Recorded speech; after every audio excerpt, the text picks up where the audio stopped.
What if I told you that the US government might one day seize your cryptocurrency, just like they confiscated gold in the 1930s? It might sound far-fetched, but recent events, including a new executive order signed by Donald Trump, raise some interesting questions about the government's role in digital assets and what this means for your financial freedom.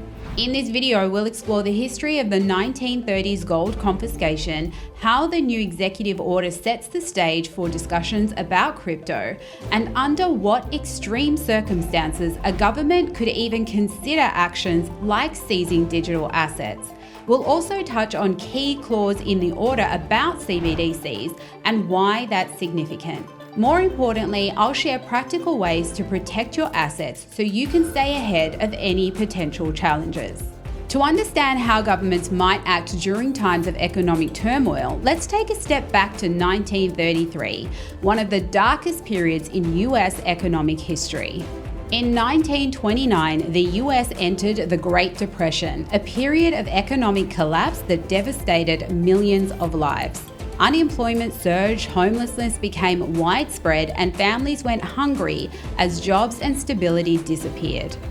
Bank failures became a daily occurrence, and the public's trust in the financial system was shattered.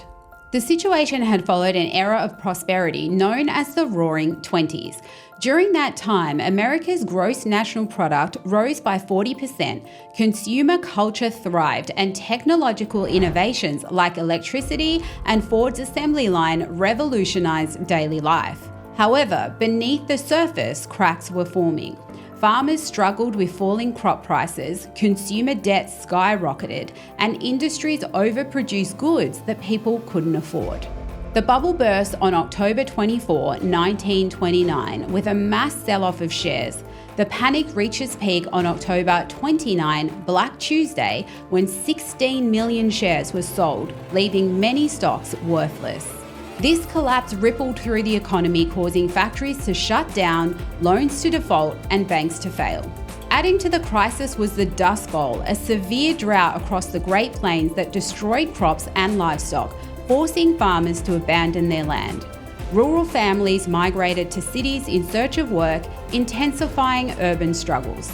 Now, at the time, the US dollar was backed by gold under the gold standard, meaning every dollar in circulation was tied to a specific amount of gold. As the economy collapsed, people lost trust in banks and began hoarding gold, further reducing the money supply. This hoarding created a vicious cycle. With less gold in circulation, the government was unable to issue more currency or combat deflation.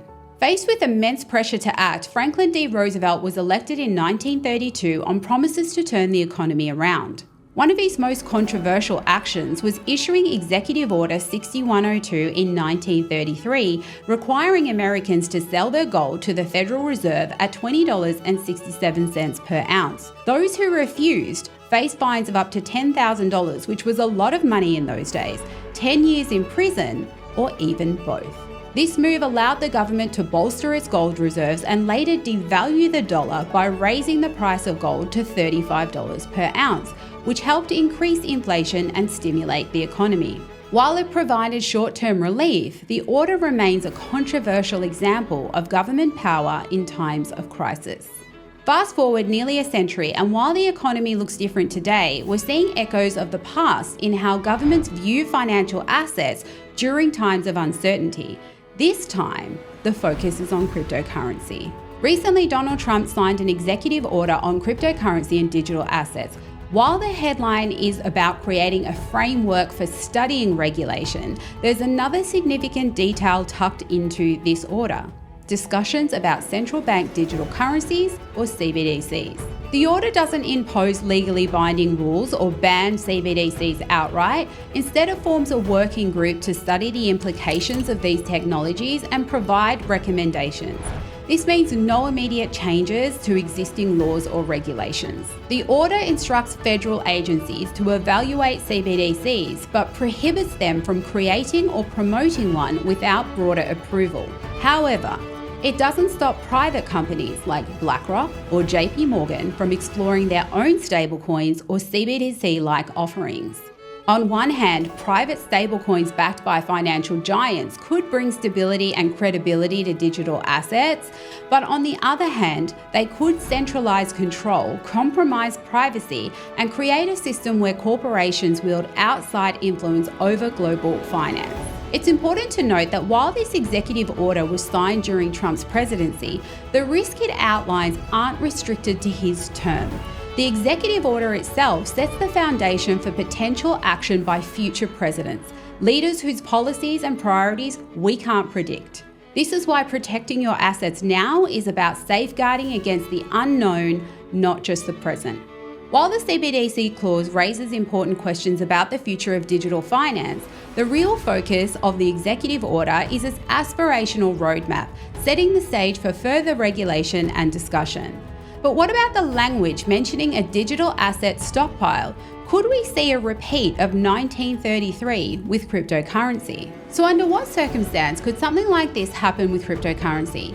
Imagine a scenario where inflation spirals out of control, eroding the value of the US dollar.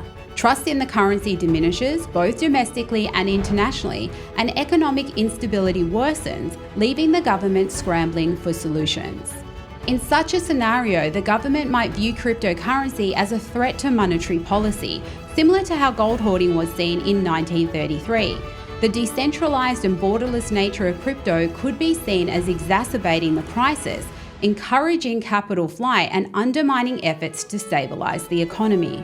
Laws like the Trading with the Enemy Act or the International Emergency Economic Powers Act could allow the government to regulate or even seize digital assets during a national emergency. These laws grant broad authority to address perceived threats to national security or economic stability. Enforcing such measures would likely start with custodial exchanges, where the majority of people store their crypto. The government could freeze accounts or require exchanges to surrender assets. Additionally, they could mandate wallet disclosures and impose severe penalties for non-compliance, making it difficult for individuals to hide or transfer their assets.